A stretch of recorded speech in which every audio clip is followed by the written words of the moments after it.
You're watching the Tesla Live with your host, Mark Coughlin.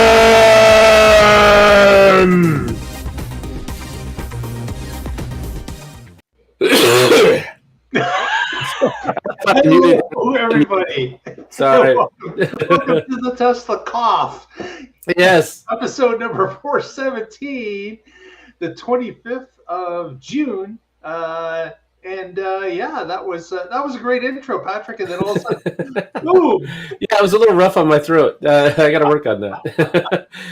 It unmutes at the end, and I muted, but then it unmuted right away. So, I see. I should use this mute button then, the one I actually have control over. Sound check. Yeah. Sorry if I blew your ears out. I'm sorry. That's all right. And with us, as per regular, we have Miss Casey Green joining us from the Mid-Atlantic. How are you today, sir? I'm doing fairly well. We finally cracked the under 3 digits on the Fred scale today. It was warm. Nice to be under 3 digits on the Fred scale. Yeah, there's a heat dome going on over there. We've had one of those here in Oregon. They are not fun. They are not. You got the power companies talking about don't use the power, and I'm like, that's the one thing that's not backed up in this house, aside from the kids' room. Why would they say don't use the power? I mean, when it's hot, you need your AC, and I mean, ours ran for I don't know, it was 30 some hours straight during the heat dome event. Yeah, mine is similar, like 20 plus hours. They basically they're just trying to get some people to not go for the 68 degrees, Fred. They want go for the 60, 75, 78. It's already 78, and it's not keeping up with that, so they can go down the same. Yeah, turning it down anymore won't make any difference. Right, especially if it's not keeping up. Yeah. I could see, like this is not the time to run your crypto mining equipment or something like that. That makes sense, but you gotta use the AC. Yeah. You don't need to. Your pool's already heated. You don't need to use any energy for that. Exactly. Yeah. And how's the weather out your end, Patrick, on the West Coast? We had a little rain today, and it's nice and cool in the 80s. It's beautiful. I'm sorry for the rest of the places where it's not. Islander was pointing out that they've got some thunderstorms that are almost hurricane-like conditions. We've got actually a thunderstorm. I don't know if it's been upgraded to a warning, but there's a watch, and they were talking about 60-mile-an-hour gusts. So yeah, hurricane-style thunderstorms. Yep.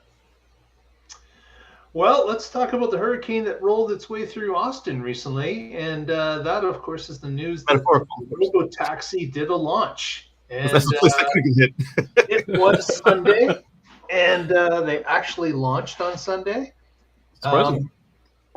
We talked about if there was going to be some sort of event. There really wasn't an event that was timed, which I kind of thought they kind of missed the ball on that one. They could have done something with that, but they did invite a number of different influencers down to Austin headquarters to participate in it. They were given access to the app with the RoboTaxi in it. I'm not sure, is it a separate app or is it part of the Tesla app and it's like a different tab in there? It's another part of the Tesla app, like your power walls or your other cars or your service experience. Yeah, that would make sense. But from some of the comments, it seemed like it was a different app. And maybe those comments were just from people that didn't already have the Tesla app. But anyway, yeah, it was not clear to me, and eventually it will be part of the Tesla app, even if it's not now. So I'm not sure if it was its own special app at this early phase or not. Well, they said you get it from the Tesla app, so I'm wondering if maybe it does like one of the windowing events where it doesn't feel like it's part of the Tesla app. Perhaps. Yeah, yeah, but as some explained it, they were going to separate app, and I was thinking, okay, that's interesting. So not clear on it. If you out there know for a fact what it is, let us know in the comments. Welcome everyone that's joined us.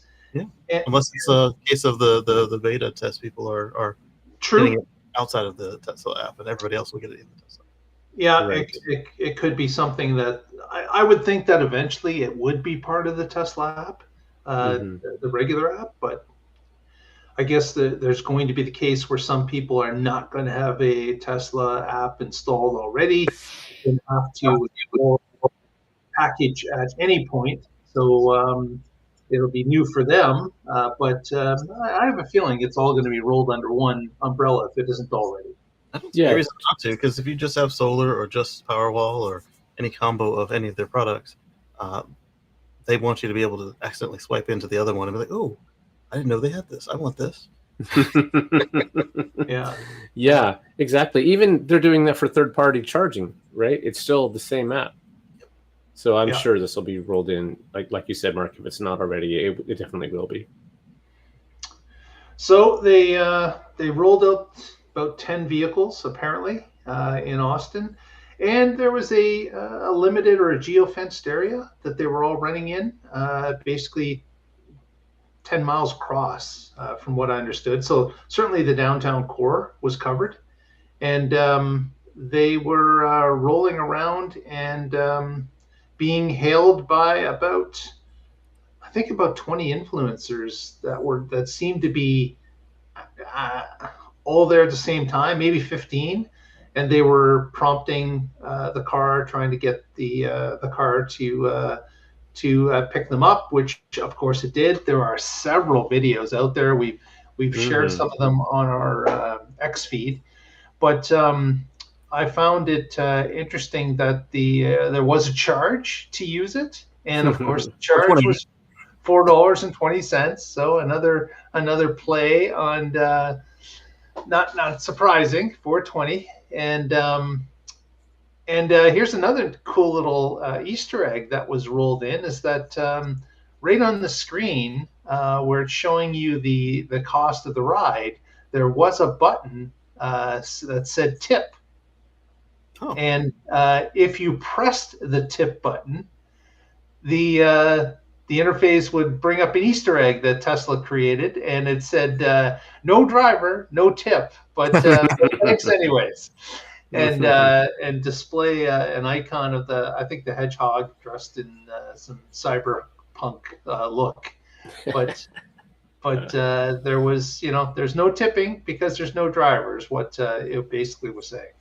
Well, that's good, because tipping culture for situations that don't involve somebody who's actually going to receive the tip has gotten out of hand. I'm sure that's a whole other discussion for a whole other day. Yep. Absolutely. And then, of course, as suspected, it's strictly Model Ys out there.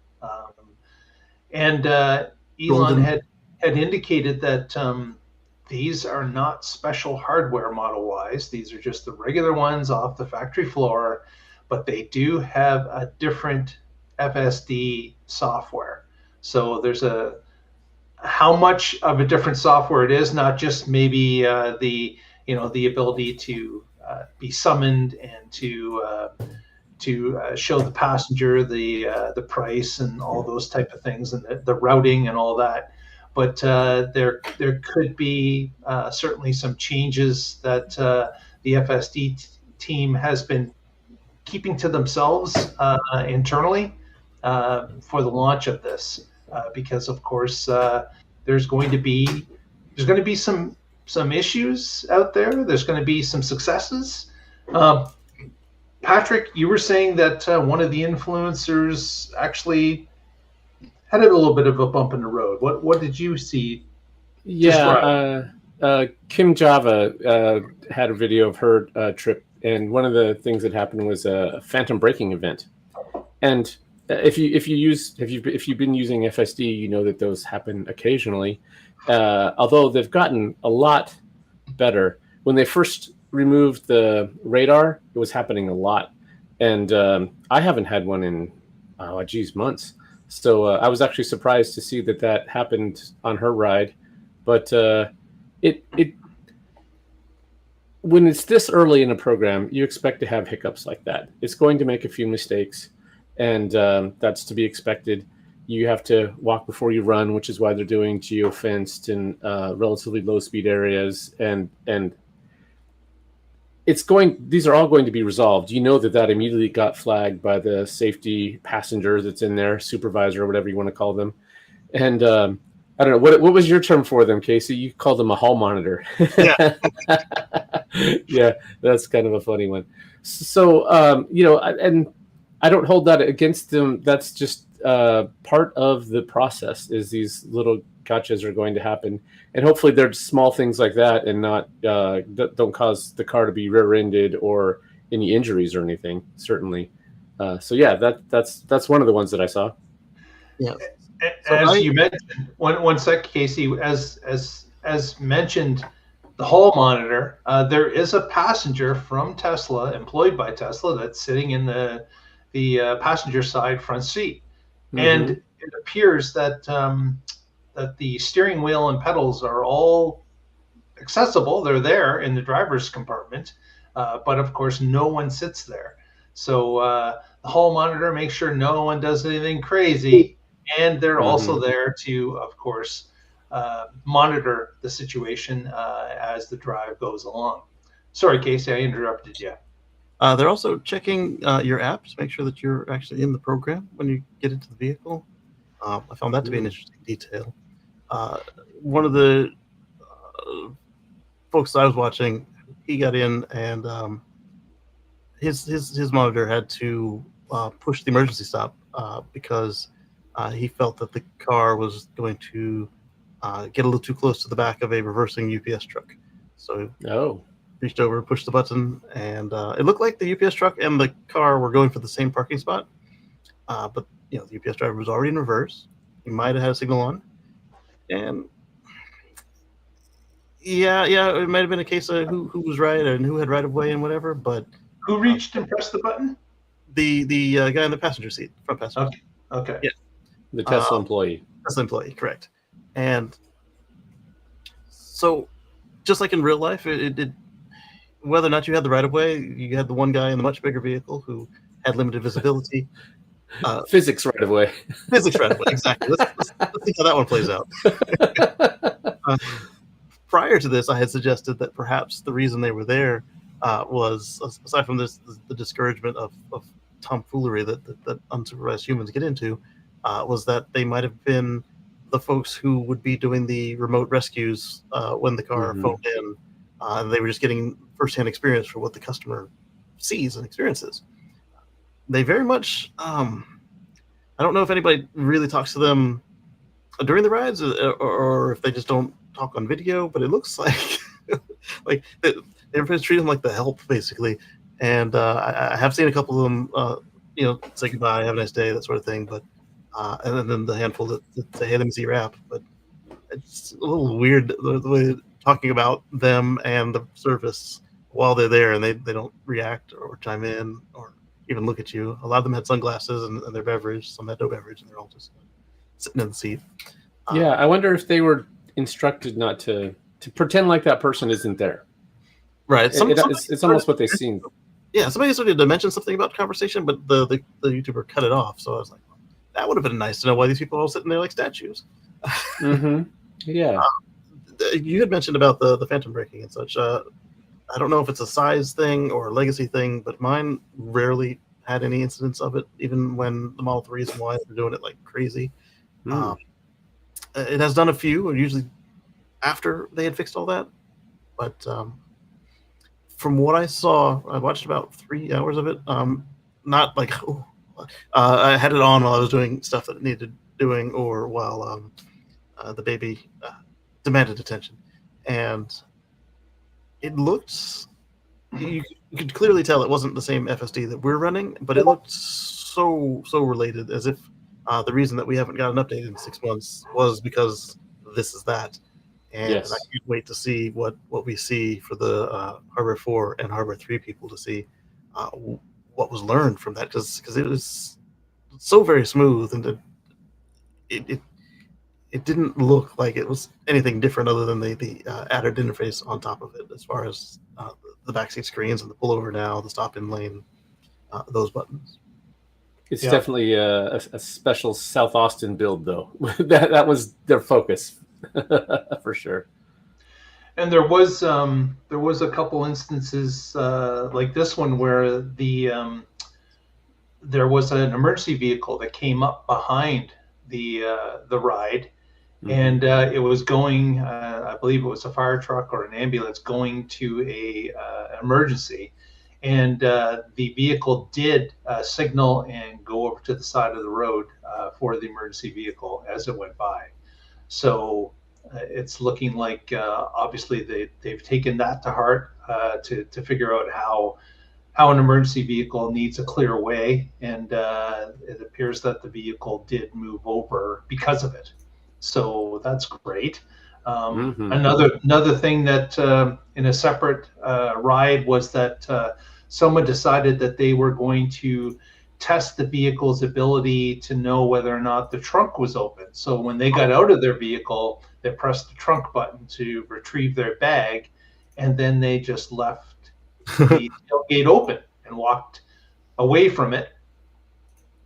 And they were filming it, and noticed that the hall monitor didn't move, just sat there, and eventually the car did close the trunk, and then was signaled and was on its way.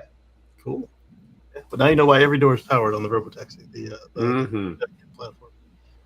Digital Blade points out that they don't answer any questions. They refer you to Tesla support or RoboTaxi site. So that explains why some of the videos I saw, they were calling support even though the guy was right there in the chair. And then support saying, hey, look at your document. He could have told you to look at the document. One guy, hey Dave, he did push the pull over now button, and he's like, well, this is close enough to where I wanted to be anyway, so let's see what happens. Push the button, and then it called in. Like, there was no reaction from the guy. I was watching him in the mirror. Like, you would think that somebody saying they get ready to do something crazy would be something that the monitor would respond to. No. So he pushed the button. It contacted Tesla support, and he said, I'd like to stop the ride now. Pull over and stop the ride now. And they pulled it off of the road and found a place to park and let him out. And then they told him, when you leave, the ride will end. And then the screen said, when you exit, the ride will end.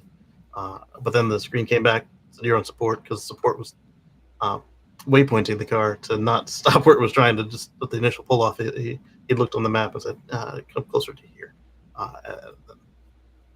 Presumably, because the car acted like that. And then the car went to where the guy said, I pulled you over to here. Again, it wasn't a leap of an assumption from the way everybody was talking. And then from there, hey Dave opened the door and closed the door when he got out, and it ended the ride.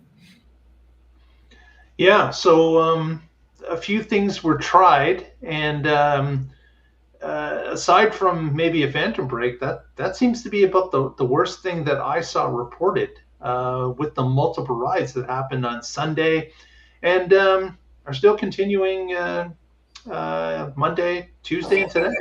So Sunday was a launch, but they're continuing to do the driving, and it'll be interesting to see if and when it'll be opened up to somebody other than influencers, or if the group of people that can access the app is going to be increased, or if the car amount will increase. So this is, as Patrick has says, you want to certainly crawl before you walk and before you run, but it will be interesting to see if Tesla deems, well, they have already said it was a successful launch, but it'll be interesting to see if they're gleaming certain bits of data out of it that they have to react to. Obviously, there's going to be some of it, but it would be real interesting to know what are action points based on Sunday, Monday, Tuesday, what they saw. I was pinging folks that don't follow this realm, and none of them were really aware or even impressed that this was happening. And the few times I looked at the stock, it didn't seem to be reacting to it either, which was interesting to me. Oh, it was certainly up on Monday. Monday, it opened quite a bit. There was somebody in the comments over here that said that drowning my Tesla losses with and I'm thinking, okay, forget the rest of that. What Tesla losses? If you look at the stock for the year, over the last year, it's up 75%. So over the last 5 years, it's up 411%. So I don't know, maybe you just bought it a week ago, but okay, that's not long enough time frame to anyway. Not sure what you're talking about there, Mark P. Yeah, it's obviously people's perspective is different based on when they bought the stock, what the price was when they bought it, and so obviously there are ups and downs with Tesla. If you don't know that, then you are in for a surprise, because it often ping pongs up and down all over the place. So it's par for the course, really. But so Lee says, after watching quite a few RoboTaxi event videos, I decided to pull the trigger on a 2026 Model Y long-range rear-wheel drive yesterday. Looking forward to getting back into a Y. I was impressed by what I saw. Yeah, I liked what I saw. If it shows any signs of spreading quickly, I would probably try and get my hands on a used Model Y or a used Model 3 or 2. Yeah, you were talking about how all the doors will be motorized on the Cybercab when that comes out, but it seems like they should motorize the doors on a Model Y for this as well. Well, I mean, if only they had a vehicle from 2016 that had motorized openings all the way around. They happen to call it. If you accelerate hard enough, any door will close. I wonder if it has that logic. Or to get out and deal with it. That's an interesting solution, Patrick. That's innovative thinking right there. That's the real reason Tesla's made their vehicles fast. It was all working for that moment. It was all for shutting doors. Oh my gosh. Door slamming speed. Well, that would be certainly a video to see, but it is kind of interesting that they've rolled this out. They've started to get people into driving with them, and as Casey mentioned, really the mainstream media is asleep at the switch. They're not saying anything. There was in Texas, I guess they voted in a new piece of legislation about autonomous driving, and there were some rules and requisites about what companies had to do when they put this law in place just a couple of days ago. And if you go through the list, there's not any surprise here. These are things that Tesla's already doing, but the mainstream media got into that and said, "Oh, Tesla is going to be required to follow rules," or something along those lines. And it's like, yeah, like everybody, okay. Why they had an issue with that? Again, just clicks, I guess, trying to put a negative spin out there, some FUD, and say, "Oh, look, there's trouble ahead." But really, you read the rules about the law, and it's like this is nothing. This is not even a story. But that is what some of the mainstream media decided to post about. Yeah, I saw that article. The new rules go into effect, I think, September 1st, and so some of the legislature folks were asking Tesla to delay their RoboTaxi launch until September 1st, so it could be under the new rules. And okay, Tesla doesn't move at legislative speeds. They go meteoric speeds. So no, they're not going to wait. This is when they have a plan. They've got it all figured out. They're ready to roll it out, because it takes time, and they're going to have to start. And the longer you wait, the more difficult. Everything that happens now, they're going to be learning lessons from those things, and that's their flywheel of innovation is that you launch something, you learn from it, you make changes, you keep going. and you have to start to make that happen. You can't just wait. Anyway, it was sort of ridiculous that they even asked. Meanwhile, in the same city, Uber's running around with Waymos under their belt, like double standard much. But that one was kind of interesting to me that they moved it so fast that they can't even operate as Alphabet. They have to operate as Uber just to get to Austin before Tesla did. That's how that looked to me. It didn't look like it was part of the strategic roadmap. It was like, we're going to get there before you do. We're going to open before you do. Not that Tesla has done that to other companies before. Competition's a good thing. It drives innovation. Yeah, this is true.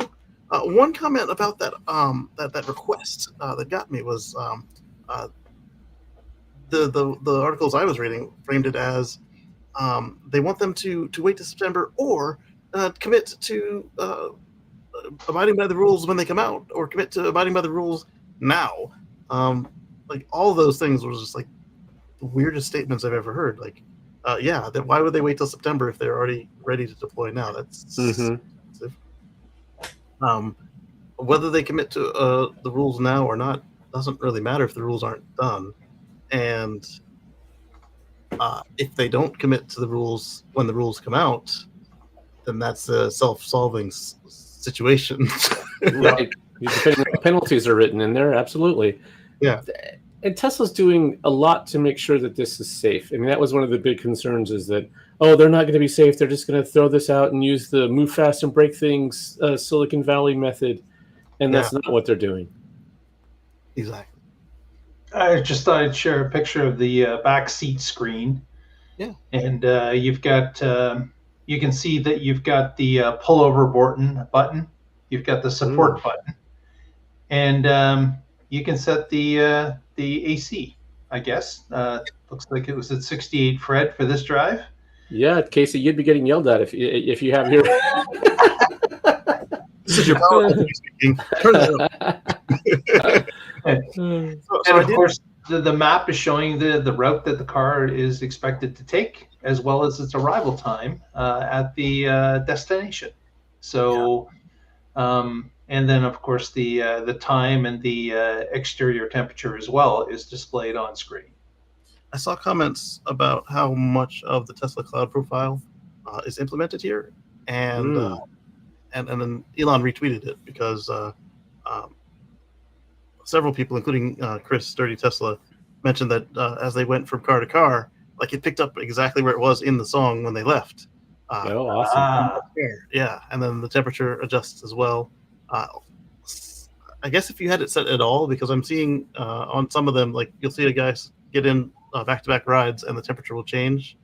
I'm guessing that's what the monitor had set to the car, and I don't know if that will go away once there's not somebody extra in the car to push the buttons for you, or maybe, like, since it is such a small area, I wonder if he went to his own car and adjusted his temperature, and then it just reflected in the RoboTaxi by the time he took his next trip.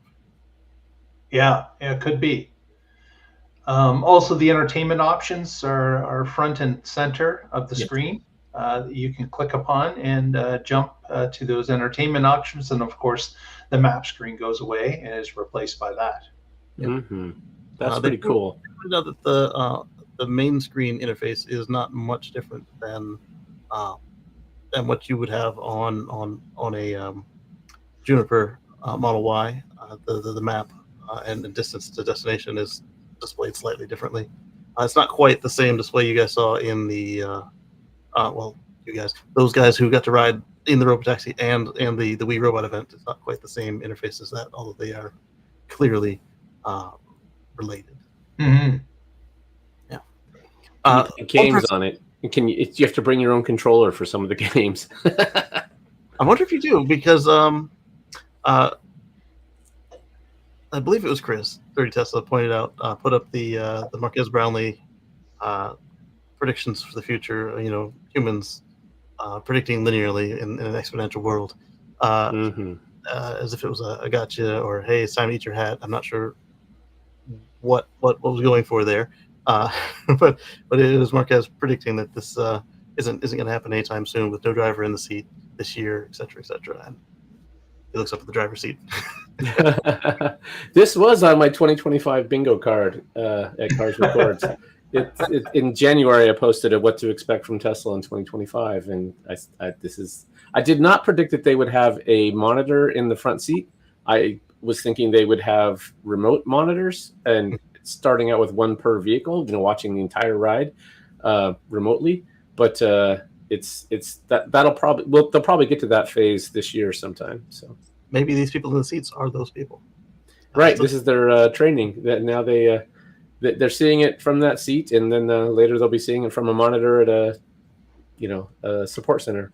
They get a feel firsthand for how the car reacts. That way, you don't say, "Oh, let's just see what happens," and then the car jumps off a cliff. Oh, I don't like it when it does that. I'm gonna push the button now.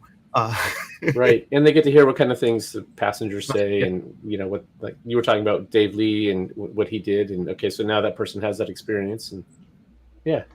Exactly. And speaking of command center, there was a photograph. Whoops, that didn't happen. Correct. I saw it. It was there for a moment. It was there. There was a command center. There we are. Let's see if we can click on that.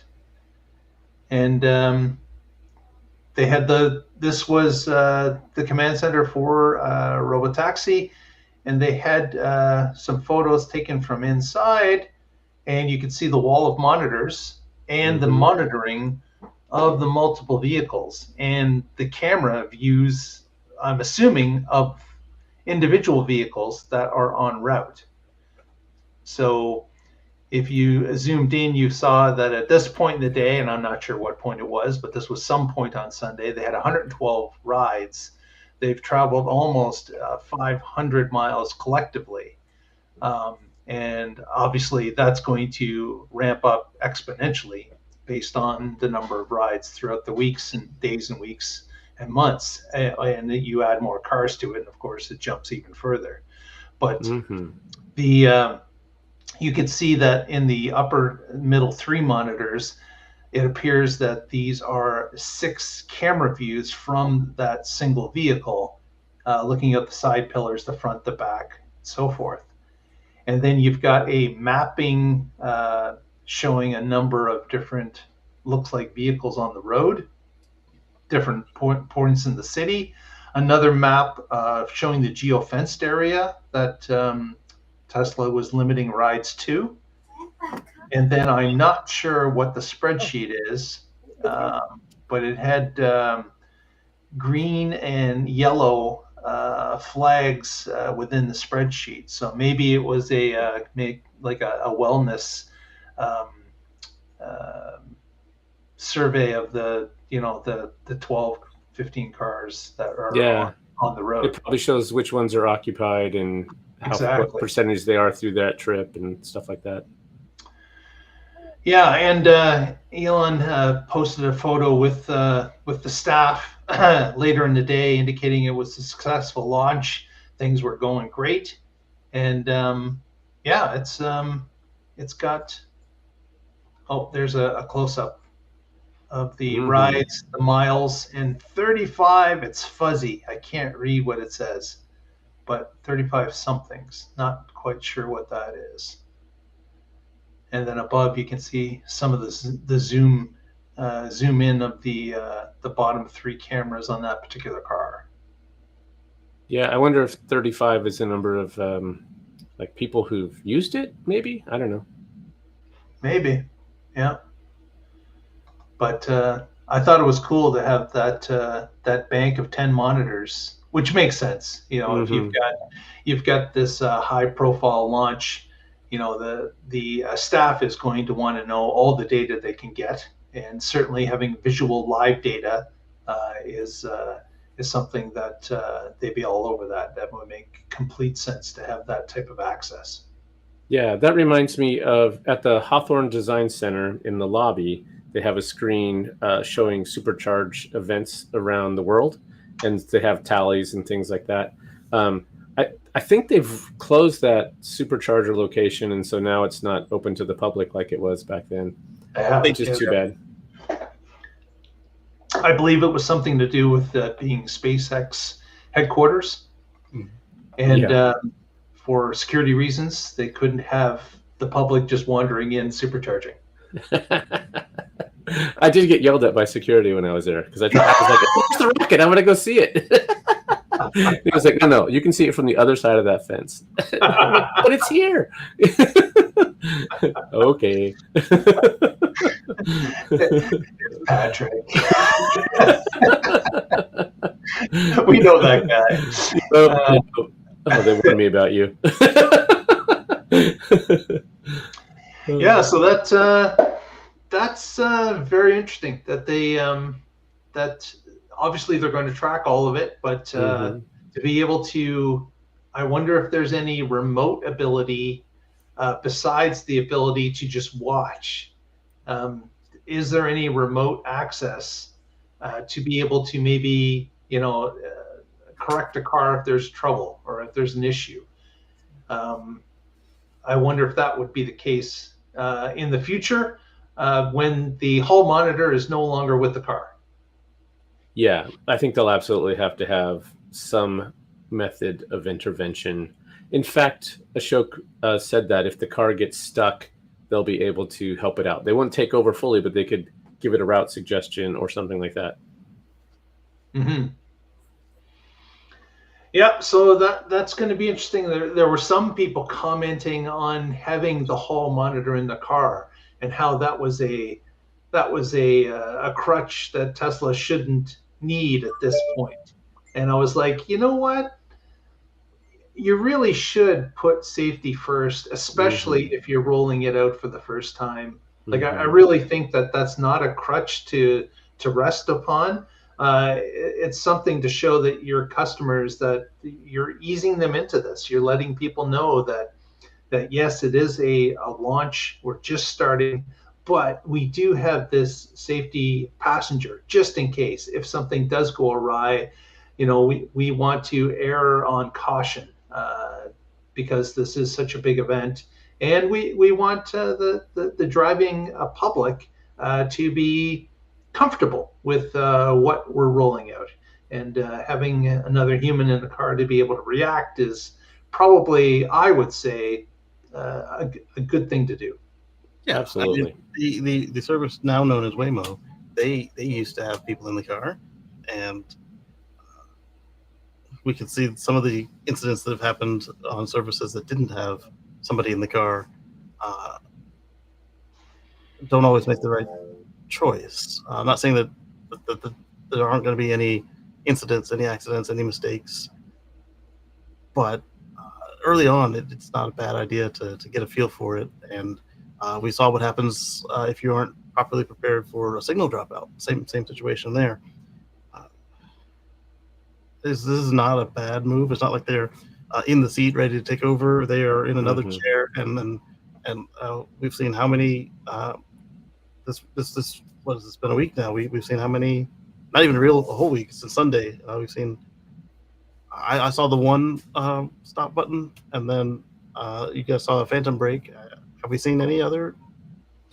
Yeah, there was a couple other. There was one where it looks like it started to make a left turn and then realized that was too soon, and so it was kind of in this unsure position and did a little wiggle down the road and then got back. And I saw that one, and the other one I saw was to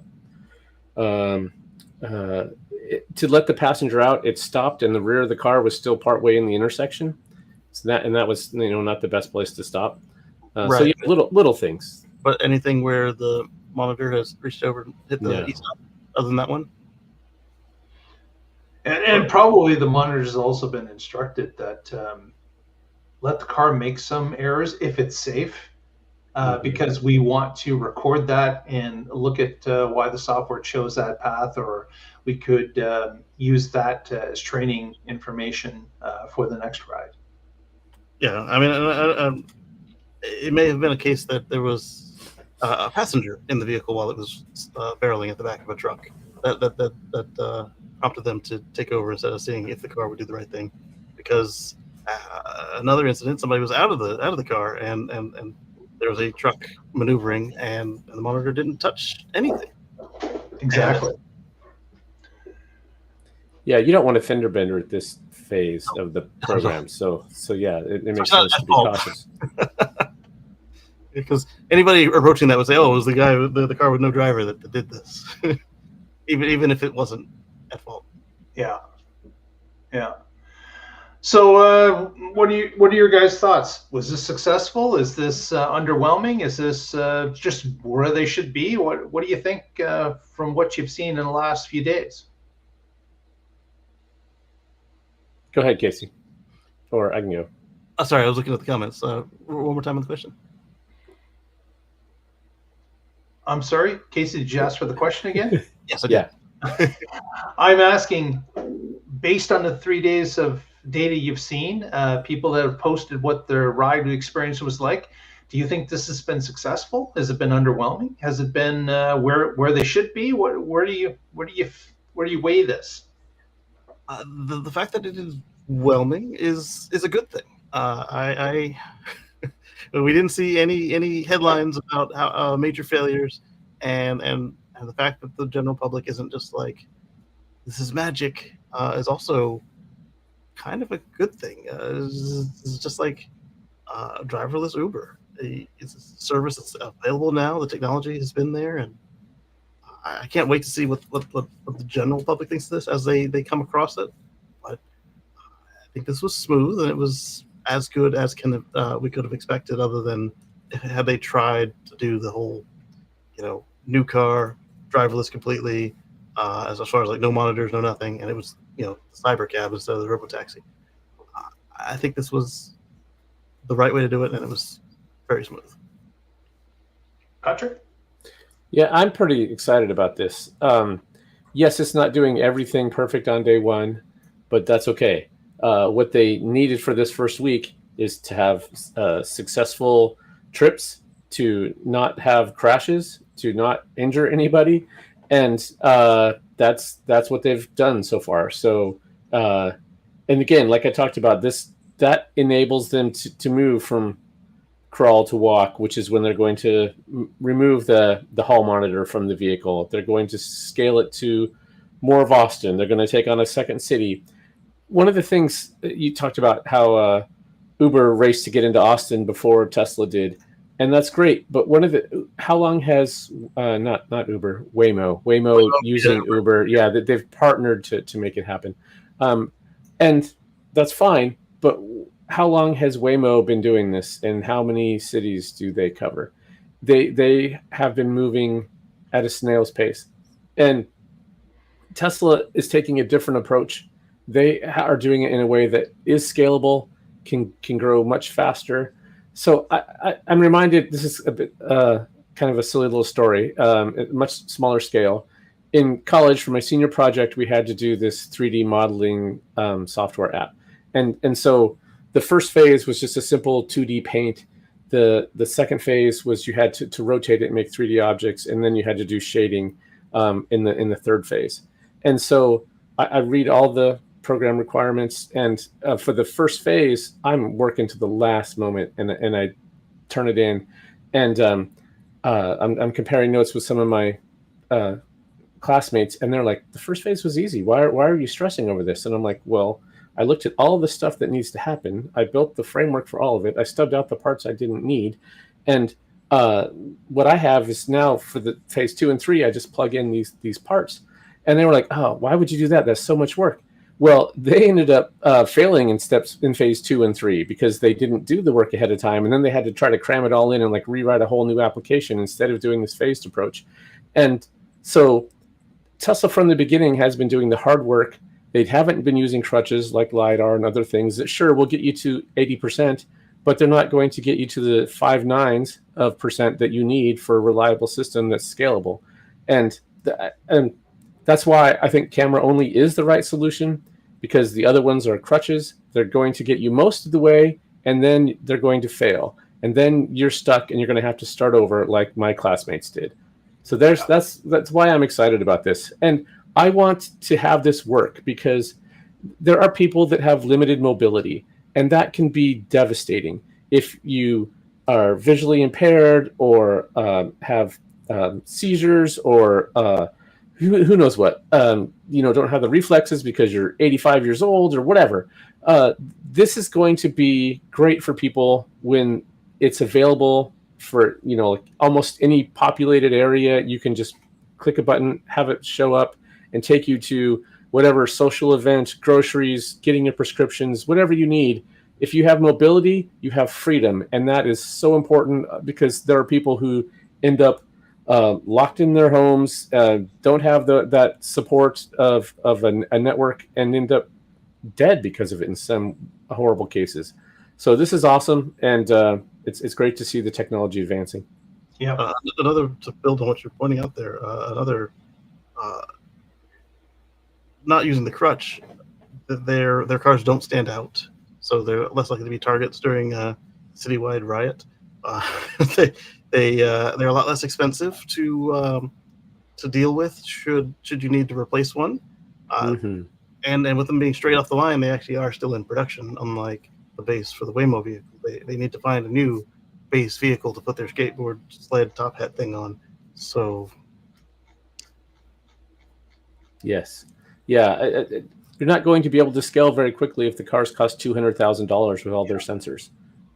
Absolutely, good point. So we'll be watching. This is not over. This is just beginning, and I think Tesla's going to be gathering a lot of data from what's going on and making iteration changes as they do with everything. So we'll keep track of this, and I'm sure there'll be future stories about what's going on currently. But good launch, and I look forward to some more surprises and. Delighting the crowds out there is going to be really interesting to see once it gets outside of the Tesla influencers. It'll be interesting to see what a common person, as Casey says, the man on the street, realizes that they can use this. So it's going to be fun to see. I did also want to talk a little bit about what happened. Oh, sorry, Pat. I was just going to say, Mark, you just went to an event, didn't you? Yeah, you should. Right. I want to hear about it. That's right. Just got back from the summer meetup in Muskegon, Michigan, which happened this past weekend, Friday and Saturday. Had a fantastic time. They had a huge light show and drone show at the same time. The Friday night, once it got dark, Simon from the UK orchestrated the USB sticks, handed them all out, got people lined up correctly. He had a drone in the sky looking down on everybody, making sure that the cars were in the right positions. Awesome. They had stars mapped out onto the big field that we were in, and it was remarkable. We thought that there was going to be some maybe bad weather with harsh winds, but it subsided just for the show. And we got the show in without any issue. It was a beautiful summer night at that point, and we had a fantastic time. And I think I've got something that I can share. Just a couple of photos here of what happened. Here we go. Well, yeah, no, that doesn't work. Let me bring up the photo. Let's try that again. Here we go. On the Saturday, we had a bunch of speakers came up. The keynote speaker, of course, was Sandy from Monroe and Associates out of Detroit, Michigan. But I had a panel as well, and you can see in the background we've got Dirty Tesla, we've got wife of Dirty Tesla. And we've got Jim from Iowa, Iowa Tesla guy, and we've got John from Chicago, who is the Tesla geek. And we had a big discussion about FSD in front of the crowd and talked all different experiences, what these four's roadmap has been over time. And what has surprised them, where Tesla still has to go, and how fast they think they will get there. And if you happen to notice, right above Stephanie is Brian in the background. Yeah, there he is. I saw him in your comments, and I was like, "Why are you talking about Futurosa?" I didn't get it, but yes, he's photobombing you. Brian is everywhere. Let me tell you, you just cannot go anywhere without Brian being there, which is really cool for this event. It was, and you can see in the background, obviously, there must have been 30 Cybertrucks at this event.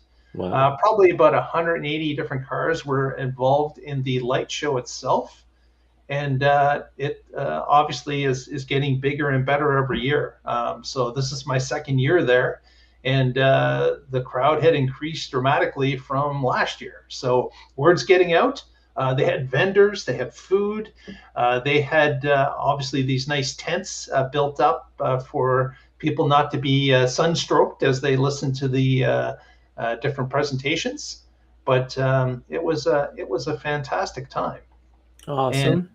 And Casey, I'm going to ask you to, let's see if I can mute this. We'll go that way and we'll mute. Okay, it looks muted. Here we go. I got it muted. And this is the drone and light show happening. And you can see over different angles. This is, there's like 430 some drones. And they started to form different things in the sky. And of course, I'm not playing the music because, of course, that's copyrighted. But this was my view, looking directly at the drones over the lake, making these fantastic shapes in the sky and even animating them, as you can see. You had a good spot. Yeah. And you can see there's the speaker's tent over to the left. Mm-hmm. And it's a big park, and it's right on the lake. So it's you get some cool weather coming in from the cool breezes coming in from the water, which is great. And you've got a nice Optimus is melting. I'm sorry, I'm looking at the drones. It looks like Optimus melted. You got too hot. Yes. It's actually changed to a firecracker or a stick of dynamite, depending on. Oh yeah, I see it. Cool. So it's sizzling away, and the music was building towards something. The lights were flashing, building towards something as the timer ticked down, and eventually the ignites the stick of dynamite, and boom, the music goes upbeat, and the light show continues. It was like a 12-minute display, which was it was spectacular, really. That is cool. I'd heard there was going to be a light show and a drone show, but it didn't register with me that they were going to be coordinated and synced with the same music, and that's awesome. That is really cool. Must have taken like you look at how hard it is just to make the light show and just to make the drone show, to coordinate the two. And Simon, who was putting this on or coordinating it, he wrote the music's order. He put it all together, and as I said, he was in charge of lining us all up. And his instructions was put the USB stick in, program it for 10:30, and he said make sure your music, your stereo is on 11. Oh, with people driving in from all over, 10:30, you might have to make sure you're on local time. yeah, you would have to make sure you're on local time. A cool thing about these cars is they update as you cross the time zones. Oh, that's true. Awesome. That's true. So you wouldn't have to worry about it because it did update. Cool. And there's the cyber cab with the butterfly doors animated. Very cool. And wow. How many hours did it take him to do I can't imagine the work that went into this. Yeah. Like, just incredible amount of work. It was really cool seeing the drone area too. We got to able to walk over there and see the drones just sitting on the ground, teeing up, getting ready to go. And that was kind of cool as well. Just seeing them, testing them and making sure that they were ready to go for later in the evening. Yeah. Awesome. But yeah, so fantastic time. Had a great time. Again, can't say enough for the Tesla owners of Michigan, who are the ones that hosted and put this on and have been for the past 4 years.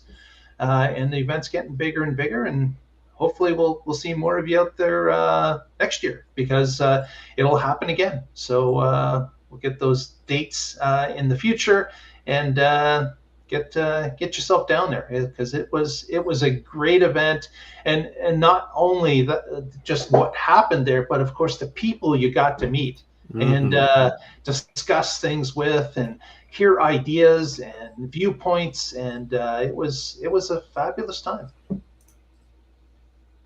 So yeah, thanks so much to the Tesla owners of Michigan. Thanks to Brian from Futuraza, who arranged the speakers and kept everybody on time. So it was a very good time.